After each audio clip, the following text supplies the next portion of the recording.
ଭାଇଟା ମତେ ଏତେ ସାହାଯ୍ୟ ସହଯୋଗ କରୁଥିଲା, ମୋର ଅସୁବିଧା ସମୟରେ ଠିଆ ହଉଥିଲା, ଏବେ ମୋର କରିବ କି? ବନ୍ଧୁ ବାନ୍ଧବ ସମ୍ପର୍କୀୟ ମାନେ କାନ୍ଦିବେ କଣ ନା, ଆମର ଯେତେବେଳେ ଦରକାର ହଉଥିଲା ସେ ଆମ ପାଇଁ ଚିଠିରେ ଲେଖି ଦଉଥିଲା କି ଆମକୁ ଅନଲାଇନରେ ଫର୍ମରେ ପକେଇ ଦଉଥିଲା, ବର୍ତ୍ତମାନ କରିବ କି? ଏଗୁଡ଼ା ସବୁ ହୁଏ, କେହି ନା କେହି କିଛି କାରଣରେ କାନ୍ଦୁଥାଏ। କିନ୍ତୁ ଗୋଟିଏ ଲୋକ ଯେ ବିନା କାରଣରେ କାନ୍ଦୁଥାଏ, ତାର ପୁଅ ଯାଇଛି କି ତାର ଝିଅ ଯାଇଛି, ସିଏ ହଉଛି ମା। ମା କୌଣସି କାରଣ ରଖି କାନ୍ଦୁ ନଥାଏ।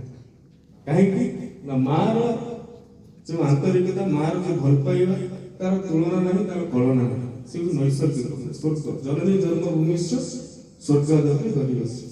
ମା ହଉଛି ସବୁଠୁ ମହାନ। ତେଣୁ ଭୁଲିବ ନାହିଁ କାହାକୁ, ମାକୁ। କିନ୍ତୁ ସେ ନ ଭୁଲିବା ପାଇଁ ଗୋଟେ କାମ ତୁମମାନଙ୍କୁ କରିବାକୁ ପଡ଼ିବ। କଣ କରିବାକୁ ପଡ଼ିବ? ପ୍ରଧାନମନ୍ତ୍ରୀ ନରେନ୍ଦ୍ର ମୋଦୀଜୀ ଗୋଟେ କଥା କହିଛନ୍ତି, କଣ? ମା ପାଇଁ ଗଛଟିଏ। ଗୋଟେ ଗଛ ତୁମକୁ ଲଗେଇବାକୁ ପଡ଼ିବ, ଖାଲି ଲଗେଇଦେଲେ ହବନି, ଗଛକୁ ବଞ୍ଚେଇବାକୁ ପଡ଼ିବ। ତା ପାଇଁ ନା ମା ପାଇଁ। ସେ ଚାହିଁଥିଲେ ତ ବାପା ପାଇଁ ଗଛ କିଛି କହିପାରିଥାନ୍ତେ, ଭାଇ ପାଇଁ ଗଛ ଟିକେ କହିଥାନ୍ତେ, ଦାଦା ପାଇଁ ଗଛ ଟିକେ, ବାବା ପାଇଁ ଗଛ ଟିକେ କହିପାରିଥାନ୍ତେ, ନାହିଁ। ସେ ମା ପାଇଁ ଗଛ ଟିକେ ଏଇଥିପାଇଁ କହିଲେ, ଯେତେବେଳେ ତୁମେ ମାନେ ବଡ଼ ହବ, ତୁମମାନଙ୍କର ବୟସ 40, 50, 60, 70 ହେଇଯିବ, ସେତେବେଳେ ତୁମେ ଯୋଉ ଗଛଟା ଏବେ ଲଗେଇଥିବ, ଘର ଅଗଣାରେ ଯୋଉ ଗଛଟା ଲଗେଇଥିବ, ସେ ଗଛଟା ବଡ଼ ହେଇଥିବ। ତା ମୂଳରେ ଯେତେବେଳେ ତମେ ସେ ସମୟରେ ଠିଆ ହବ, ତା ଛାଇଟା ଯେତେବେଳେ ତମ ଉପରେ ପଡ଼ିବ, ତମେ ଅନୁଭବ କରିବ ମା ନାଁରେ ତୁମେ 50 ବର୍ଷ ତଳେ ଲଗେଇଥିବା ଏଇ ଗଛଟି, ସେ 50 ବର୍ଷ ପୂର୍ବରୁ ମାର କଣ ଦରକାର, ଯେତିକି ତୁମକୁ ଛାଇ ଦେଉଥିଲା, ଯେତିକି ତୁମକୁ ସ୍ନେହ ଦେଉଥିଲା, ଏଇ ଗଛର ଛାଇ ବି ସେତିକି ତୁମକୁ ସ୍ନେହ ଦେବ, ସେତିକି ତୁମକୁ ଆଦର ଦେବ। ସେଥିପାଇଁ ତ କହିଲି ମାଟା ଚିରଦିନ ପାଇଁ ବଞ୍ଚିକି ରହିବ, ଯେତେଦିନ ଗଛଟା ବଞ୍ଚିଥିବ।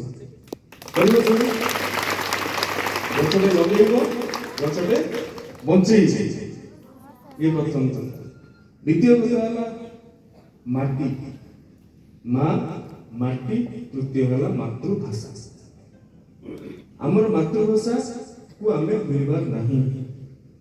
ଆମେ ଓଡ଼ିଶା ଭିତରେ କୋଉଠି ଓଡ଼ିଆ କହୁଛନ୍ତି, କୋଉଠି ସମ୍ବଲପୁରୀ କହୁଛନ୍ତି, କୋଉଠି ଦେଶିଆ ଭାଷା କହୁଛନ୍ତି, କୋଉଠି ଆମେ ଆଉ ଟିକେ ଦକ୍ଷିଣ ଓଡ଼ିଶାକୁ ଗଲେ ବ୍ରହ୍ମପୁରିଆ କହୁଛନ୍ତି କି ନାହିଁ? ଏଇ ଭାଷା ଗୁଡ଼ିକୁ ଆମକୁ ସବୁ ବଞ୍ଚେଇ ରଖିବାକୁ ପଡ଼ିବ। କାରଣ ଆମର ସଂସ୍କୃତି, ଆମ ପରମ୍ପରା ଏଇ ଭାଷା ସହିତ ଜଡ଼ିତ। ଯୋଉମାନେ ଟିକେ ବଡ଼ ପିଲାମାନେ ଅଛ, ଅଷ୍ଟମ ନବମ ଶ୍ରେଣୀ, ଦଶମ ଶ୍ରେଣୀ ପିଲାମାନେ ଅଛ, ତୁମେ ମାନେ ଇତିହାସ ବହିରେ ପଢିଥିବ 1936 ମସିହାରେ ଓଡ଼ିଶା ସ୍ୱତନ୍ତ୍ର ପ୍ରଦେଶ ଭାଷା ଭିତ୍ତିକ ରାଜ୍ୟ ଭାବରେ ଗଠନ ହେଲା କି ନାହିଁ? କାହିଁକି ଗଠନ ହେଲା? ଆମର ମାତୃଭାଷାଟା ଥିଲା ବୋଲି ଆମ ପାଖରେ ଭୂମିଟା ପାଇଲା। ଏ ଭୂମିଟା ଅଛି ବୋଲି ଆମେ ଆଜି ଓଡ଼ିଶା କହୁଛନ୍ତି।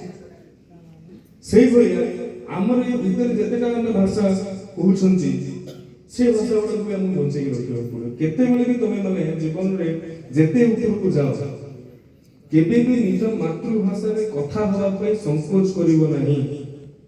କେବେ ବି ନିଜ ମାତୃଭାଷାରେ କଥା ହେବା ପାଇଁ ଲଜ୍ଜା ବୋଧ କରିବ ନାହିଁ। ଏ ପ୍ରତିଜ୍ଞା ଆଜି ମତେ ଦେବ ତ? ତୁମେ ସେ ଏରୋପ୍ଲେନ ଉଡ଼ାଅ କି ସବମେରିନ ଉଡ଼ାଅ କି ସବମେରିନରେ ବୁଡ଼, କିଛି ତୁମେ ମାତୃଭାଷା, ନିଜ ମାଟି ଆଉ ନିଜ ମା, ଏ ତିନୋଟି ମ। ପ୍ରଥମେ ଦିଟା ସ କହିଲି, ଶୃଙ୍ଖଳା, ସାହସ। ବର୍ତ୍ତମାନ ତିନୋଟି ମ କହୁଛି। ଏ ତିନୋଟି ମକୁ କେବେ ବି ଭୁଲିବାର ନାହିଁ। ଠିକ ଅଛି? ଜୀବନରେ ପୁଣି କଣ ହବ, ଏଇଟା ଗୋଟେ ବଡ଼ ପ୍ରଶ୍ନ। ତୁମେ ମାନେ ବହୁତ ସମୟରେ ତୁମେ କନଫ୍ୟୁଜ ହଉଛ। ମୋର ଦିଦି ଭଲ ଡାକ୍ତରଟା ହେଲା, ମୁଁ ଡାକ୍ତର ହେଇଯିବି। ପୁଣି ଦେଖିବ ତୁମ ଭାଇ ଗୋଟେ ଭଲ ବିଜନେସ କଲା, ମୁଁ ଗୋଟେ ବିଜନେସମ୍ୟାନ ହେଇଯିବି। ପୁଣି ଦେଖିବ ଆଉ ଗୋଟେ ତାର ସାଙ୍ଗର ଭଉଣୀ ସେଠି ଟିଚରସିପ କଲା କି ଲେକ୍ଚର କଲା, ମୁଁ ଲେକ୍ଚର ହେଇଯିବି। ଏମିତି ମନକୁ ଆସେ କି ନାହିଁ? ଆସୁଛି। ତମେ ଏଥିରେ ବିଲକୁଲ କନଫ୍ୟୁଜ ହବନି। ତମେ ଗୋଟିଏ କଥା ମନେ ରଖ, ଜୀବନରେ ସବୁଠୁ ଛୋଟ ଜିନିଷଟି ରହୁଛି। ମୁଁ ବି ସେ କଥା ମାନିଛି, ଆଉ ତୁମେ ମାନଙ୍କୁ ଯଦି ଭଲ ଲାଗିବ ତୁମେ ମାନେ ମାନିବ। ଜୀବନରେ ସବୁବେଳେ ଲୁଣ ହବ। କଣ ହବ? ଲୁଣ ବୁଝୁଛ ତ? ଲୁଣ କାହିଁକି ହବ? ଏଟା ତ ଭାରି ଛୋଟିଆ କଥା। ଲୁଣର ଯେଉଁମାନେ ଦିଟା କଥା ଅଛି। ଲୁଣର ଉପସ୍ଥିତିଟାକୁ କେହି ଜାଣି ପାରନ୍ତି ନାହିଁ। କେବେ ତୁମେ କହିଛ ଯେ ଦିଦି ଆଜି ତରକାରୀଟା ଭଲ ଲୁଣ ହେଇଛି, କହିଛ? କିନ୍ତୁ ଅଲଣିଆ ହେଲେ କୁହ, ଯଦି ଲୁଣ ନ ପଡିଥିବ କୁହ କି ନାହିଁ ଆଜି ଲୁଣ ପଡି ନାହିଁ।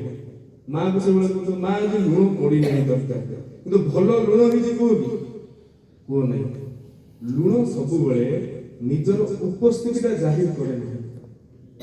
ତୁମେ ମାନେ ବି କେତେବେଳେ ନିଜର ଉପସ୍ଥିତିଟା ଜାହିର କରିବନି, ଅର୍ଥାତ୍ ସମାଜର ସମ୍ମାନଟା ଖୋଜିବନି, ସମ୍ମାନଟାକୁ ଚାହିଁବନି। ଲୁଣ ଯେତେବେଳେ ଅନୁପସ୍ଥିତ ଥିବ ସେକୁ ସମାଜ ତାକୁ ଖୋଜିବ, ଅର୍ଥାତ୍ ତୁମେ ଯୋଉ ଜାଗାରେ ନଥିବ ତୁମକୁ ସମାଜ ଖୋଜିବ, ତୁମକୁ ପାଖରେ ଆସିକି ସମ୍ମାନଟା ଆପେ ଆପେ ପାଇବ। ଇଏ ହଉଛି ମୋର ଲୁଣର କଥା। ଲୁଣର ଉପସ୍ଥିତିକୁ କେହି ବାରନ୍ତି ନାହିଁ, କିନ୍ତୁ ଲୁଣର ଅନୁପସ୍ଥିତିକୁ ସମସ୍ତେ ବାରନ୍ତି। ତୁମ ଜୀବନର ବ୍ୟକ୍ତିତ୍ୱ ମଧ୍ୟ ସେଇଭଳିଆ ହେବା ଦରକାର। ତୁମର ଉପସ୍ଥିତିକୁ ତୁମେ ବ୍ୟକ୍ତିଗତ ଭାବରେ ନିଜେ କେବେ ଜାହିର କରିବ ନାହିଁ। ଯଦି ତୁମେ ଆଜି ଅନୁପସ୍ଥିତ ଅଛ, ସମଗ୍ର ସମାଜ ତୁମକୁ ଖୋଜିବା ଦରକାର। ସେଇଭଳିଆ ବ୍ୟକ୍ତିତ୍ୱ ତୁମମାନଙ୍କର ହବାର